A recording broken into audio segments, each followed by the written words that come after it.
Hello, Vlogalogue. So you'll have to excuse me while I wander around my room like this, but I have to do this quick, because I'm going to work, because that's all I ever fucking do. George and Alex yesterday covered what I really wanted to say about the idea of, like, our generation, not our generation, I suppose, the younger people in the world being all interconnected and all wonderful, and how the internet's great, but how it's also inconvenient for people who don't have the internet, and they all got it covered. I have nothing to add to that.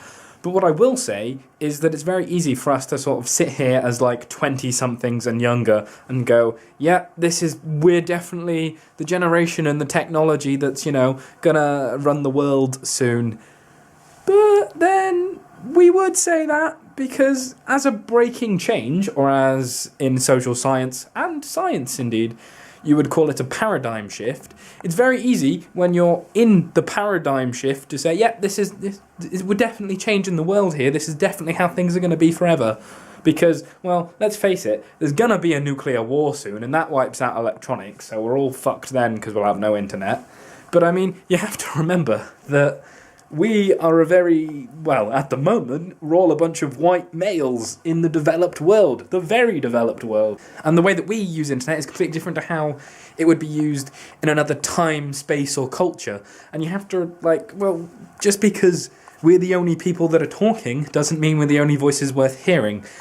I mean, for example, interesting statistics for you, 20% of Canada does not have access to the internet, and around 23% of Americans don't have an internet provider, don't bother with it. And yeah, okay, you're gonna have to admit that a lot of people, that's the old people, the ones that are scared of technology, like my mother, for example. But then there are also these like really rich and interesting cultures and philosophies and religions that are just like, well, technology's all good, but it ain't what the world's about.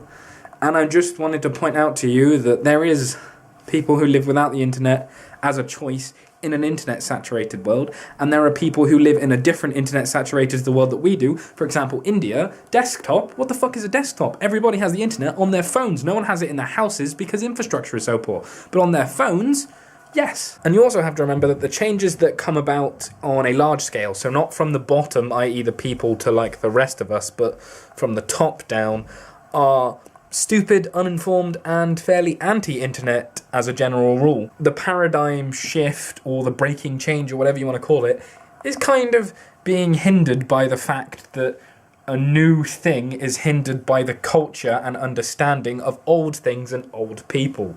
And that kind of goes into the debate that we had last week. And I am getting distracted, so I will just say that is what I had to say. Sorry it was quick. Okay, Vlogalogue. I will see you next week.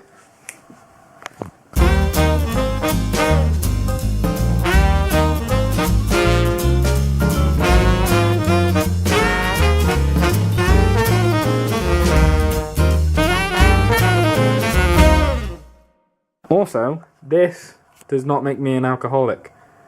It just means that I like to be drunk. I'm a drunkaholic. And you also have to always have your Nermoff chili-flavoured vodka for those really difficult days. So, George.